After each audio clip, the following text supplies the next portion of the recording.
Hello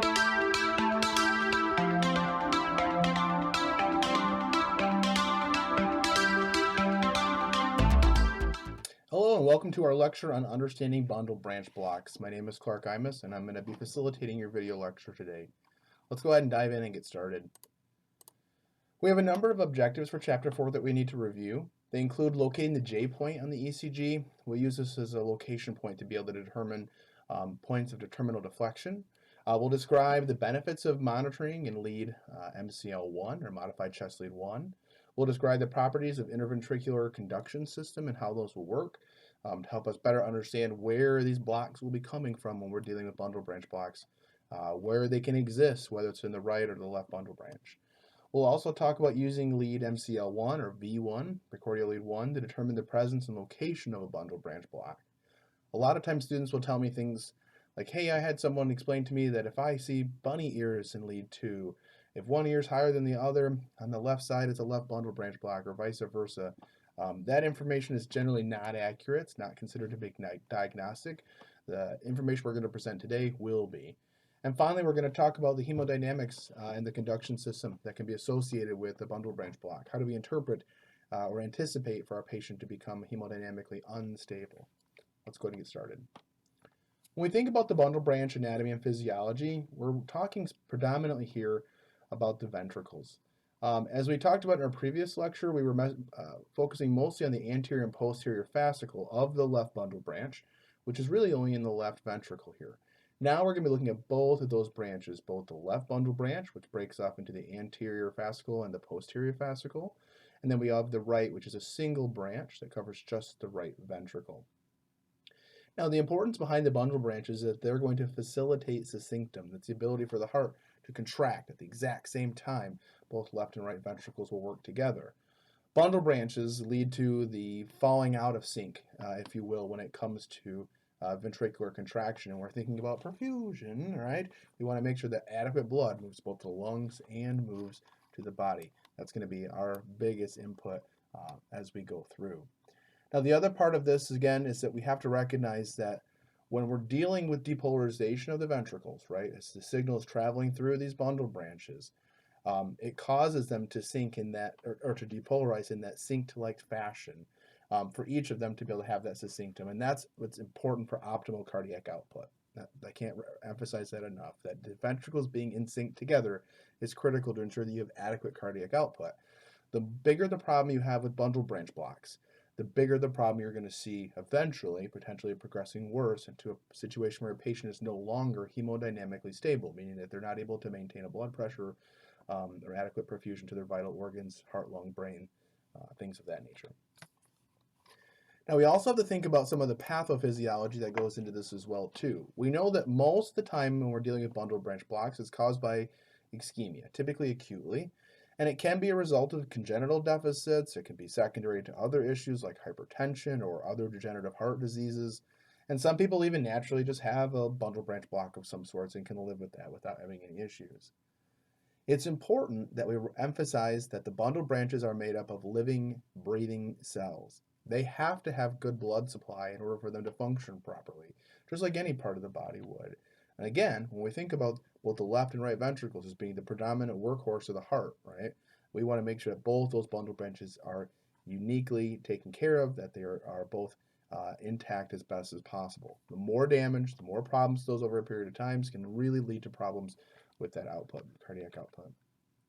So what happens in a bundle branch block? Well, in a bundle branch block, unaffected bundle branches depolarize normally, just as they would normally, right? So you're going to get a signal. It's going to come down from the AV junction. It's going to get held up slightly, travel down through the bundle of His, and then it splits off, bifurcates into the left and to the right bundle branches. When the heart is functioning normally without any pathology, those will happen uniquely, or not uniquely, but simultaneously. Now, when you deal with disease bundle branches, now you're having a problem getting that depolarization, that energy, to be able to depolarize those specific tissues or to be able to generate an impulse within the ventricles. Now, as this wave of depolarization is coming, it's going to spread from one side to the other, typically from the unaffected side, cell to cell, and then to the other ventricle. And the reason when you have a bundle branch block is as that depolarization is trying to travel, One area is going to travel faster because it's normal, and the other area is going to have a prolonged effect to get back to that same location to be able to provide the depolarization that's necessary to contract the muscle and to ensure that we have adequate output, right? To have adequate perfusion. It is going to take longer for depolarization to occur because of that block, right? That depolarization has to occur. It still has to happen in order for that tissue to contract so we can get that output. It's just going to take longer because it's having to take an alternative pathway. That prolonged time leads to a prolongation of your QRS complex. That's one of the key indicators of being able to determine if someone has a bundle branch block, is how wide are their QRS complexes. If the QRS is greater than 120 milliseconds or 0.12 seconds, then most likely we're looking at a bundle branch block. And we'll dive into that more here in a second. Now, the other part we have to recognize when we're dealing with bundle branch blocks is that they are going to have a unique pattern to it. The ventricles are going to be out of sync. Oftentimes we'll see that right bundle branch blocks can produce a classic, what we would call that RSR prime, that you can see here on your screen. You have a small R followed by a low regular S, followed by your primary R. That creates that RSR prime wave. And again, we're going to predominantly be looking at these in lead V1. In modified chest lead 1 or precordial lead 1, V1. This is where we're going to get the best look directly at the left ventricle, and be able to determine, I shouldn't say at the left, but at both ventricles, and to be able to determine if it is a left or if it is a right bundle branch block. Again, we've talked about the RSR complex prime, that not every QRS complex has a Q and R and S, and that's very common, again, with these bundle branch blocks, specifically a right.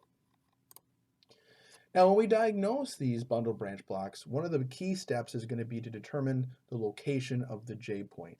The J point is where the QRS complex ends and the ST segment begins. In most cases, it's relatively easy to find, but in some cases, it can be a little bit more challenging to measure that from the start of the QRS complex to the end of the QRS complex. Now, the big part that we're looking for is what's called terminal deflection. And terminal deflection is going to be by finding the point where the J point is, that's the end, the termination of the QRS complex in the beginning of the ST segment. And we're going to see which overall deflection do we have, what type of terminal end deflection do we see. So as you can see, if we're using what's called a turnstile criteria, this is common if you're driving your car. I'm driving my car, I find the location here of my J point, which is going to be the end of my QRS complex and the beginning of my ST segment. I'm going to be able to go ahead and say from there I can draw over and down to be able to find that point of terminal deflection. That's this point right here. And if I color those areas in, it would, in essence, if I'm driving my vehicle and I were to, all cars have their turn signal on the left-hand side. If I flip down my turn signal to turn left, down means left. That would be a left bundle branch block. Another way I like to remember that is left means low, or low means left, right? So when you see that downward negative deflection at the termination of the QRS complex, that would determine if it's a left bundle branch block. Same would be for a right. In this case, you can see we have an RSR prime complex here located in our second example. Again, we've already noted that RSR prime is very common in MCL1 or precordial lead or V1 to see that you have a right bundle branch block if you see that RSR prime complex. Again, I can locate my J point. My J point is going to be at the end of the termination of my QRS complex and the beginning of my ST segment. I'm going to go over and then draw my arrow up to make my point of terminal deflection, in this case it is up. And I would color that in. I'm driving my car and I flip my switch up. It then becomes a right-hand turn and I can then have a right bundle branch block. I'm a believer in, if it's left, look for a low point of terminal deflection. If it is upright as a terminal deflection, then it will be a right bundle branch block. That's the criteria that I would typically use when evaluating. It really is just that simple. When you're looking at it, again, you're drawing the line to the point of terminal deflection.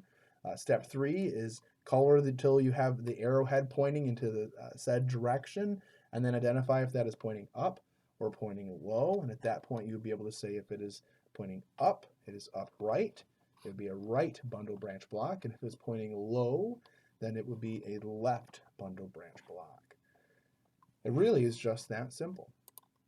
If we take a look at an example here, again, anytime that we're going to be assessing for a bundle branch block, we're first going to begin by measuring the QRS complex duration. So in this aspect, I'm going to come up here to my top. I'm going to see that my QRS duration is back up here, sorry, 144 milliseconds. That's obviously greater than 120 milliseconds, meaning that my QRS complex is wide. That's my first indicator. Having a wide QRS complex, I'm going to go ahead and go over here to V1.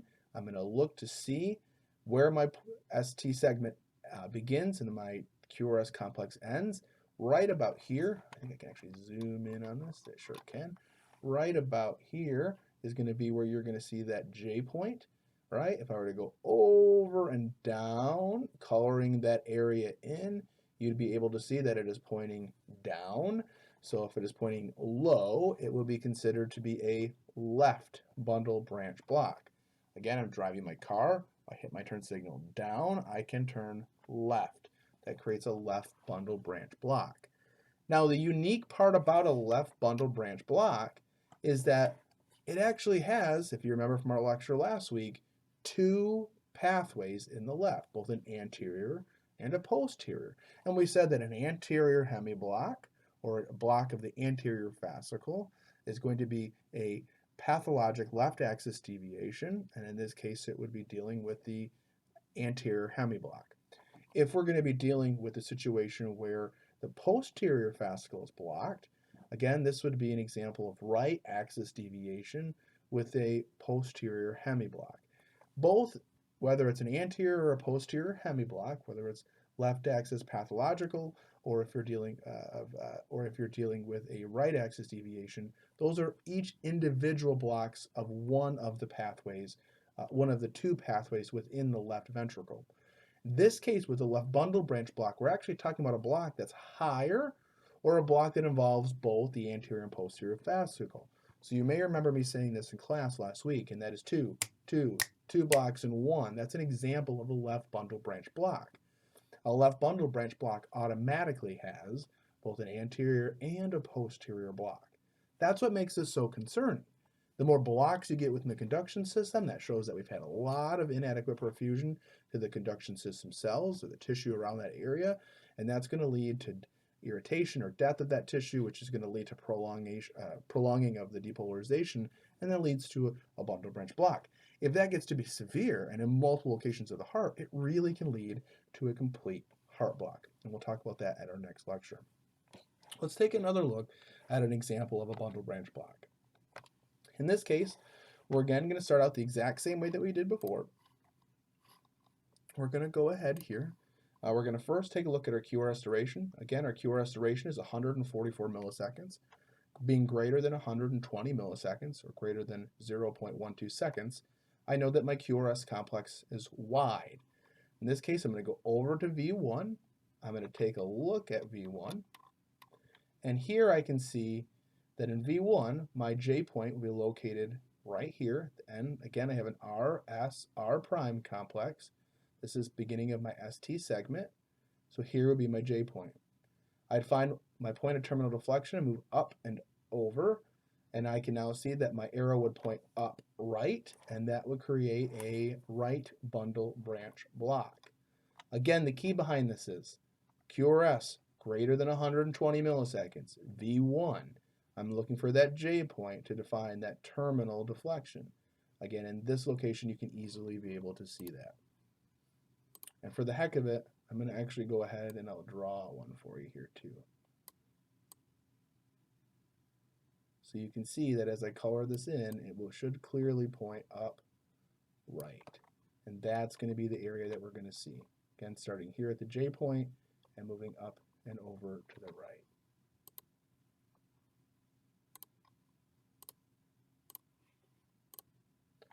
Now, this is a relatively simple process, but it does require a lot of practice. I'm going to do a couple practice slides with you, and then I will ask that you turn back to your basic arrhythmia or into your multi-lead EKG book to be able to go back and to do some of the practice cases. This will really serve you well. Remember, practice makes perfect. Let's go ahead and jump in and do some analysis. Now, as we would with any 12-lead capable We would first want to make sure that we have our limb leads on the limbs and our precordial leads properly placed on the chest. Again, I'm going to go ahead and continue to take a look for this by first determining that AVR is going to be globally negative in comparison to lead 2. And again, I can see that my QRS complex points down and lead 2 it points up, and I can see the opposite of that with my P waves and my T waves. From there, I want to take a look and see, do I have R wave progression? Here in V1, I have a slight little bit of R wave progression. In V2, I have more. V3 is about steady. 4, I have more. 5 and 6, I'm typically not too worried about, but I do see relatively good R wave progression. From there, I'm going to go ahead and determine my axis deviation. I can use my components of up and downs, or if you remember, we're going to follow that R axis to be able to determine what that is. So in this case, our EKG appears to be in lead 1 up, lead 2 up, and in lead 3 down, with a QRS R axis of 16. 16 falls on the almighty wheel of axis to be within normal limits. So we would say that in this case there is no example of a left, posterior or anterior hemiblock of sorts. I from then would go over here to V1. V1, since I now know that my QRS complex is wide, it's greater than 120 milliseconds, this case is 136, I'm going to come to V1 and I'm going to go ahead and determine where my J point is. And here again you can see where my laser is going to outline that J point. I'll use my pen and I will color it in for us here too. Here again you can see the location of the J point, over and down to my point of terminal deflection. I can point down, and I know in this case it's going to be moving low to the left. This is going to create for me a left bundle branch block. And then from there we would continue to add additional items in. But at each time I do an interpretation, I'm first starting with my proper limb lead placement. I'm then ensuring that I have adequate precordial lead progression, my R wave progression, and then I'm looking to see if I have axis deviation. If I have axis deviation, what type of hemiblocks might I have? And then from there, I look to see if my QRS complex is wide. If it's wide, I'm going to look at V1 and determine if the complex would be either a left or a right bundle branch block.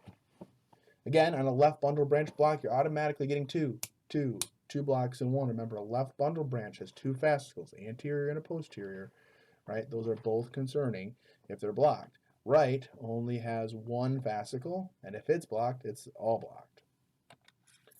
Here again, we can see another example. Here on my pen.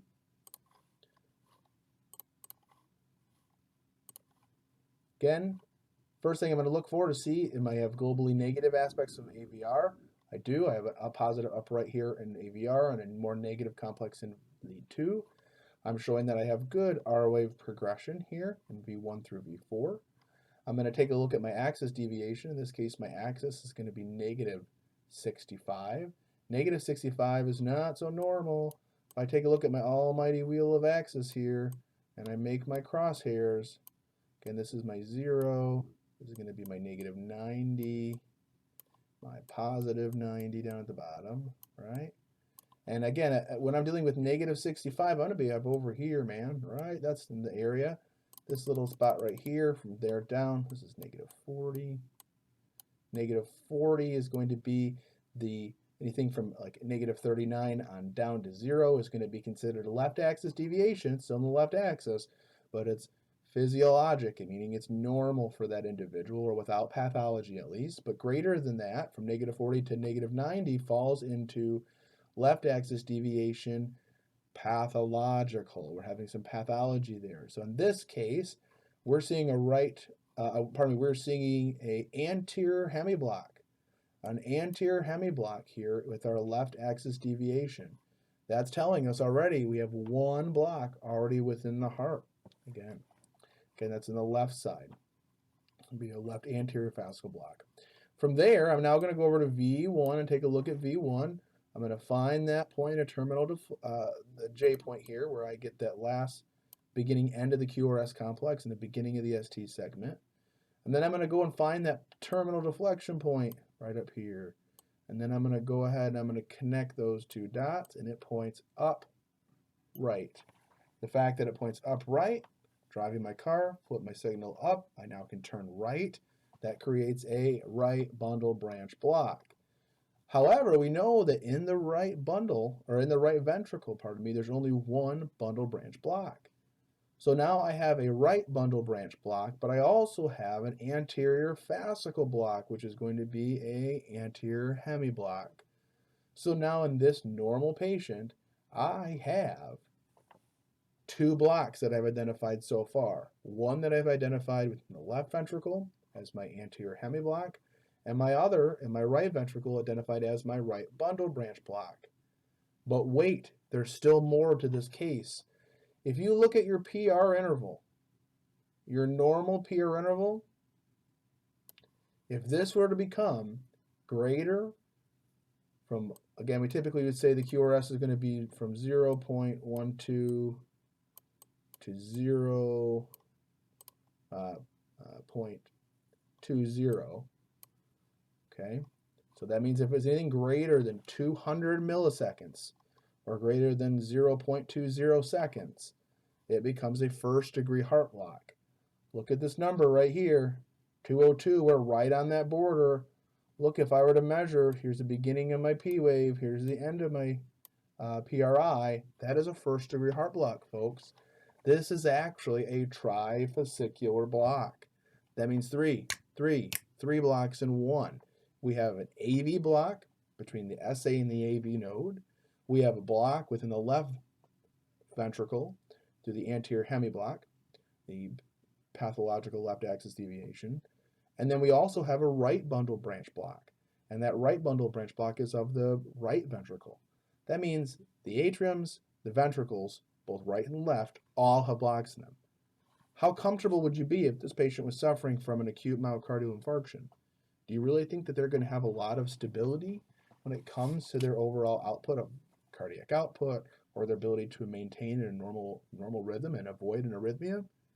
Probably not. This is a prime case to go ahead and get out your pads and put them onto your patient early and be prepared for them likely to arrest.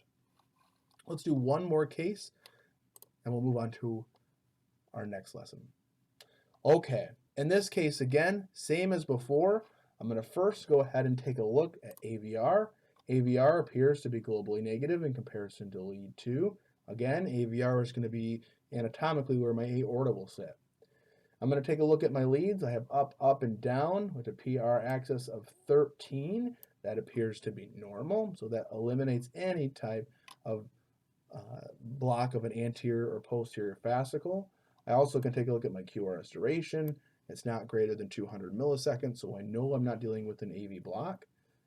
However, I'm sorry, that would be my PRI, I should say, at 164. It's not greater than 200. However, my QRS duration is right on the limit here of almost being a bundle branch block. It is almost there. It is 2 milliseconds away from being a full-fledged bundle branch block. However, because it has not yet reached that 200 milestone, since it has not quite reached the 100 greater than 120, it hasn't quite met that limit yet. It is not a true complete block. This would be an example of an incomplete left bundle branch block. It's very close. It's right there. But until it crosses that 120 millisecond threshold, it truly is not necessarily going to be a bundle branch block yet. Potentially, something as simple as just increasing the heart rate could be enough to throw that into a complete bundle branch block. But at this point, we would still call this a normal EKG that's unremarkable. There's no new information that we can glean from this. Last one. For this one here, again, we're going to start out looking at AVR. AVR is going to be globally negative in comparison to lead 2. I know that if I take a look at my PRI is less than 200. That lets me know that it's good. My QRS duration is greater than 120 milliseconds. So this is going to indicate to me that I'm most likely going to be dealing with some type of bundle branch block. But let's dive a little bit further.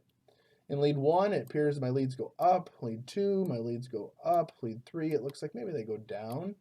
but I'm going to pay close attention to that R axis here. In this case, it'll be 7 on my almighty wheel of axis. Break it down in half. Here we are. This is my 0. There's my negative 40. And you can see that in this case, if I'm dealing with a positive 7, I'm right about in here, all which would be normal axis. Again, would not be something up in the left or the right or ERAD. It's going to fall in normal. So I have no criteria met there for a hemiblock. Now I need to move on, though, to V1. In V1, I'm going to take a look, find my point of my J point here. I'm going to go down, find my point of terminal deflection. And then between those two, I'll connect those dots, and then it's going to go down and to the left. Ladies and gentlemen, that creates that's correct, left bundle branch block. So I hope that this video was helpful for you. I can tell you that bundle branch blocks and axis deviation will get easier with time, but only with practice. If you don't practice these things, if you don't deploy these skill sets on any patient you can to determine normal, even if it's before you can turn it to abnormal, or if it's an unhealthy patient, whatever you so choose, the more you practice, the better you'll get at interpreting these. So keep on plugging in, keep on using your books to help do some practice problems, and we'll catch you on the next one. Thanks, guys.